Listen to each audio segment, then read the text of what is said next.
नमस्कार. अध्याय क्रमांक 2, ओवी क्रमांक 201 ते 208. धर्माचा करता त्याग, होशील पापास पात्र. अपकीर्तीचा तो डाग, तसाच राहील निरंतर. जगण्यात असे शहाणपण, जोवर कीर्तीचे छत्र. आता मग तू सांग, कसे फिरावे परत. मत्सर देशील जुगारून, होऊन तू दयावान. सोडशील ही रणांगण, कोण घेईल हे समजून. चहूबाजूंनी घालतील तुम्हास भोवती घेराव. बाणांचा करतील वर्षाव, होईल का मग सुटका सांग. तरी क्वचित या संकटातून, बचावशील ही जरी तू खास. मिळेल मग जे जीवन, मरणाहूनही वाईट.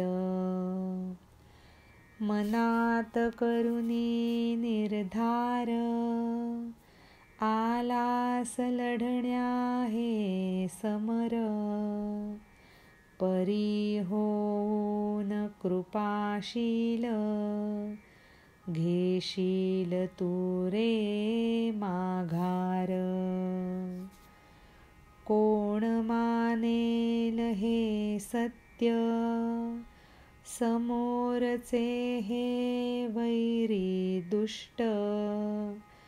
कर तू ऐसा विचार, पटते का तुझ हे सांग. म्हणतील तुझसी सारे भित्रा, घाबरला अन पळून गेला. बरे वाटेल का हे तुझला, विचार तुझिया मनाला. श्रीकृष्ण म्हणतो, अरे अर्जुना, तू जर स्वतःच्या धर्माचा असा त्याग केलास तर तुला पाप लागेल. आणि नुसतंच पाप नाही लागणार, तर अपकीर्तीचा जो डाग आहे, तो कलंक कायम स्वरूपी तसाच राहील बघ. एक कायमचं लक्षात ठेव, जोवर आपल्या डोक्यावर कीर्तीचं छत्र आहे ना, तोवरच जगण्यात शहाणपण आहे. मग आता तू सांग, आपण इथून परत फिरावं का?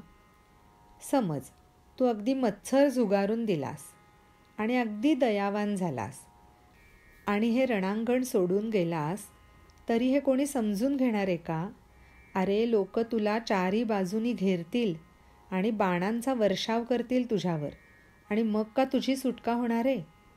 आणि समज एखाद वेळी झाली जरी सुटका, त्यातून वाचलासही तू, तरी त्यानंतर तुला जे आयुष्य मिळेल ते मरणाहूनही वाईट असेल.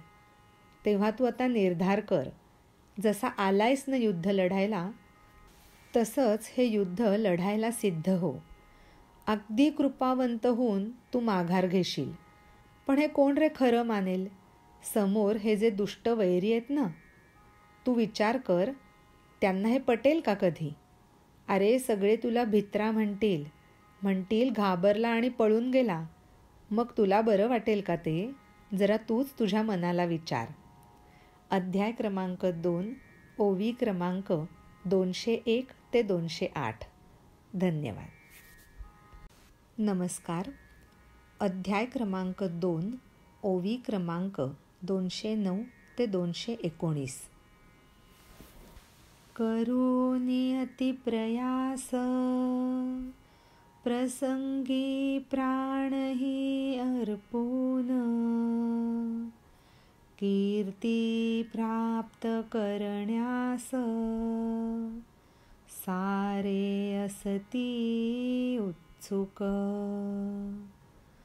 आकाश जैसे अद्वितीय, कीर्ती तुझी तशी अनंत. लाभते तुझ विना सायास, तरी व्हावे का तू उदास.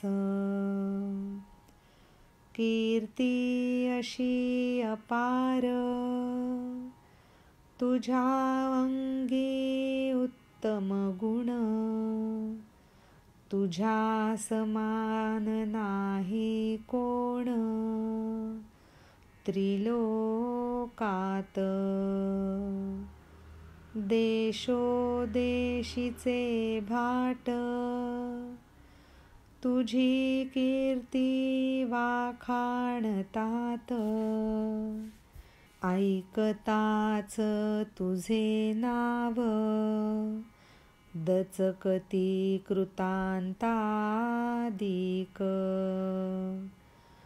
थोरवी तुझी अशी भरीव, गंगे सारखी निर्मल. स्वतःस समजती जे वीर, पाहुनी तुझ होती चकित. पौरुष तुझे अद्भुत, ऐकूनी ते सारे जण. स्वतःच्या जीवाची आस, देती सोडून. हत्ती जरी मदोन्मत्त, सिंहाचे ऐकता गर्जन.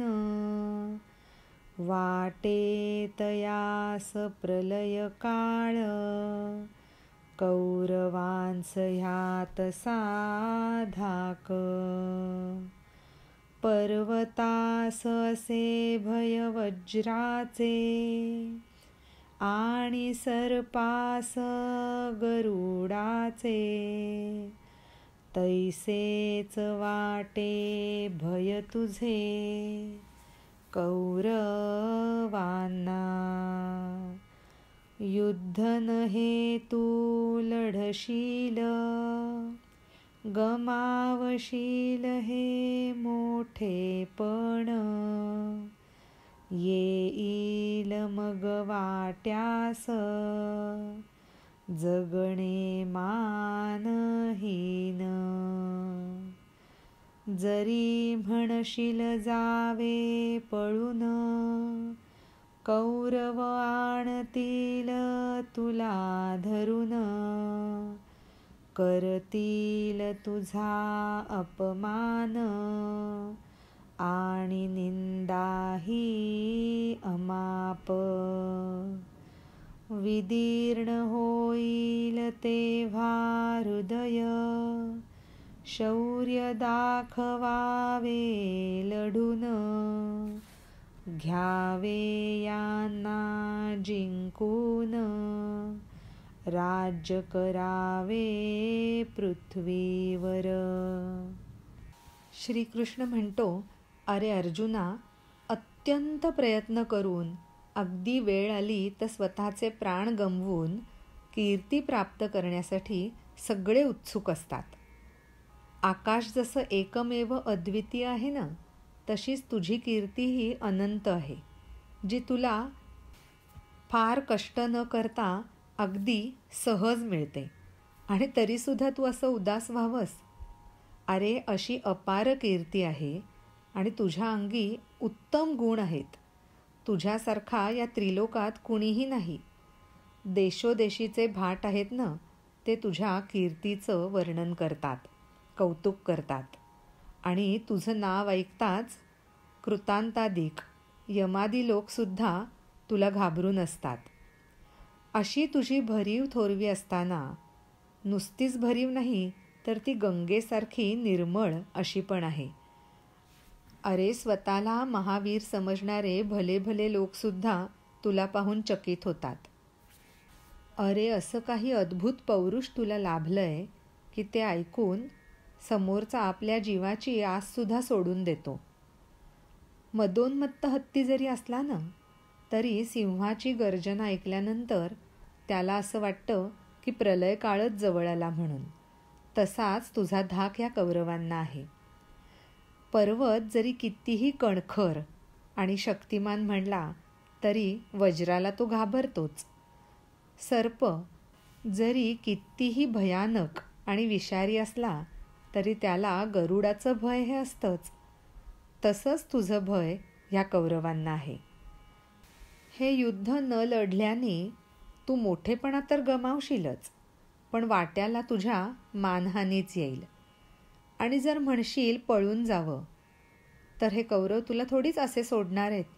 ते तुला धरून आणतील. इतकंच नाही तर तुझा अपमान करतील आणि अमाप निंदाही करतील. तेव्हा तुझं हृदय विदीर्ण होईल आणि तुला त्याचं दुःख वाटेल की आपण हे युद्ध का बरं असं सोडून दिलं. तेव्हा तू तुझं शौर्य दाखव आणि लढून या कौरवांना जिंकून घे आणि नुसतं कौरवांवरच नाही तर संपूर्ण पृथ्वीवरती तू राज्य कर. अध्याय क्रमांक 2, ओवी क्रमांक 209 ते 219. धन्यवाद. नमस्कार. अध्याय क्रमांक 2, ओवी क्रमांक 220 ते 227. लढता लढता हा संग्राम रणभूमीवर आले मरण, तरीही विनासायास लाभेल तुझला स्वर्गसुख. म्हणून हे अर्जुन विचार नको आता अधिक, धनुष्य घेऊनी उठ युद्धास करावा आरंभ. स्वधर्माचे करता पालन होईल पापाचे क्षालन. मग का तुझे द्विधा मन, कामनास हे वाटे पाप. बुडेल का कोणी प्रवाहात, बसून जाता नौकेत. मार्गक्रमता सोपा सुकर, लागेल का सांग ठेच. अमृता समान असूनही दुग्ध, विषासवे ते करता सेवन. येईल मरण खास, तसेच धर्मास मानता पाप. म्हणूनच रे पार्था ठेवू नको फळाची आशा. पाप न येतसे वाट्याला, युद्ध केल्याने क्षत्रियाच्या. सुख समयी नसावा मोद, दुःख येता न व्हावे खिन्न. तोटा असो वा असो लाभ, मनातून द्यावे सोडून. युद्धात मिळेल का विजय, अथवा देहही होईल नष्ट. भविष्यातील ही गोष्ट, चिंता नसावी यास्तव. श्रीकृष्ण म्हणतो, अरे अर्जुना, हे युद्ध लढता लढता या रणांगणावर तुला मरण जरी आलं ना, तरी तुला काहीही सायास न पडता स्वर्गाचं सुख लाभेल.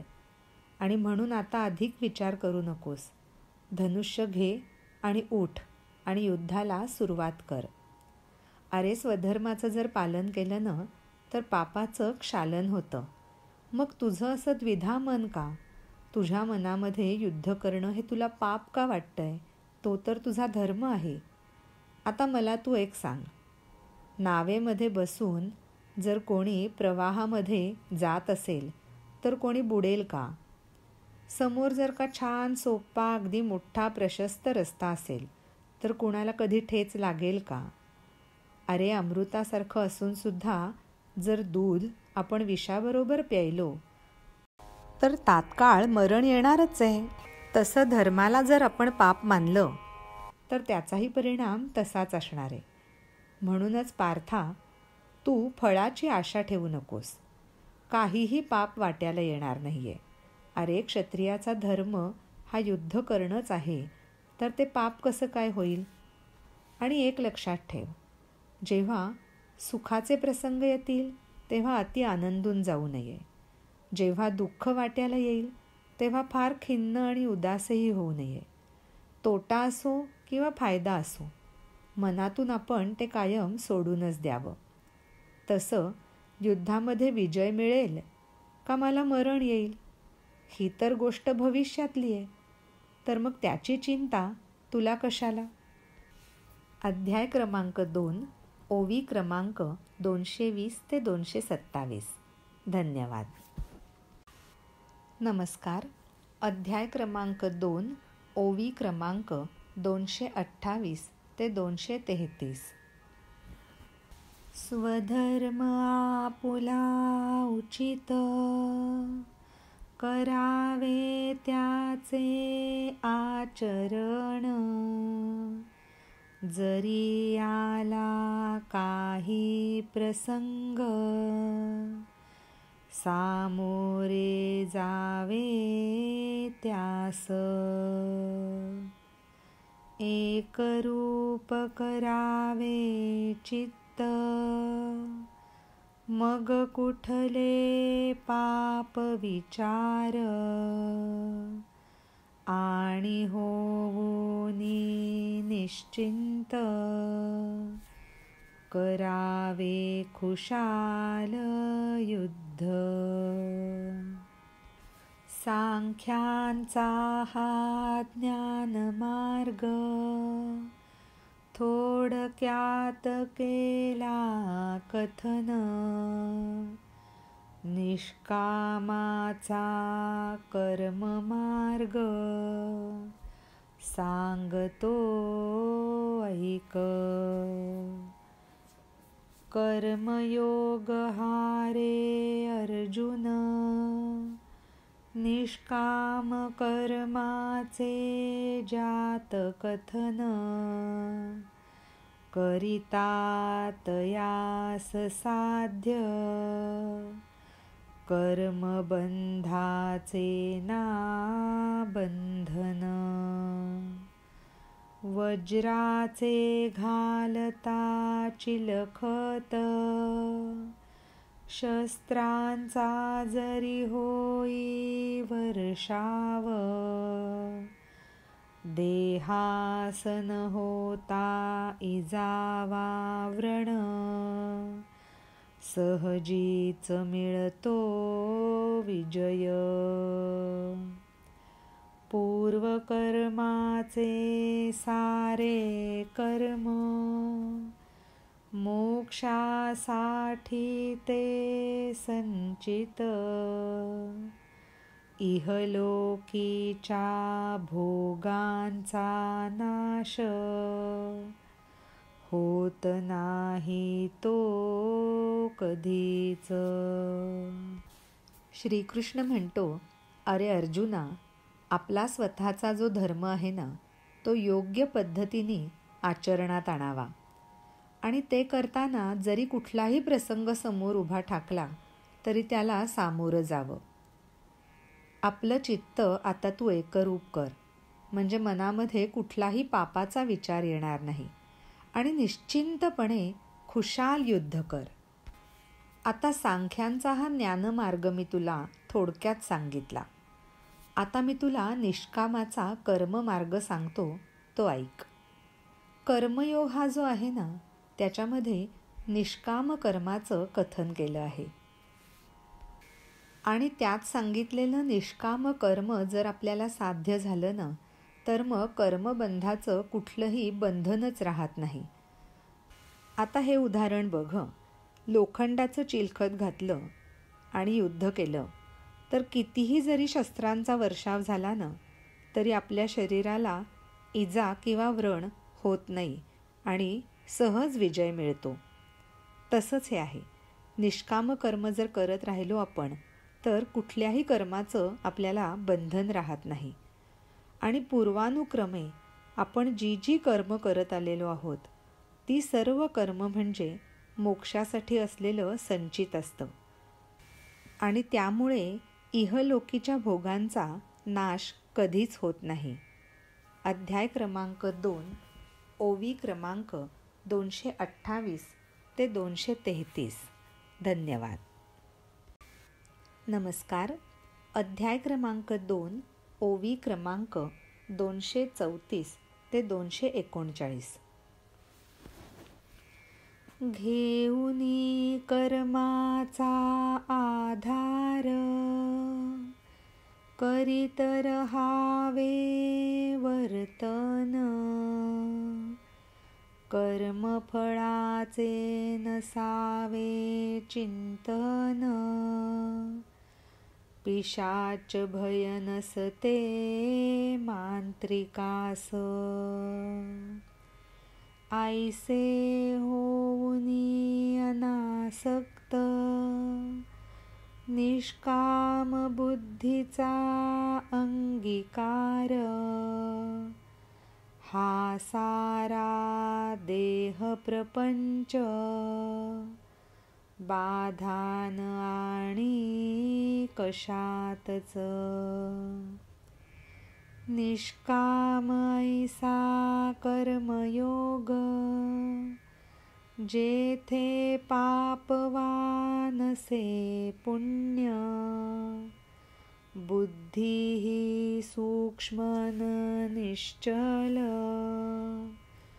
त्रिगुणांचा तिज नसे धाक,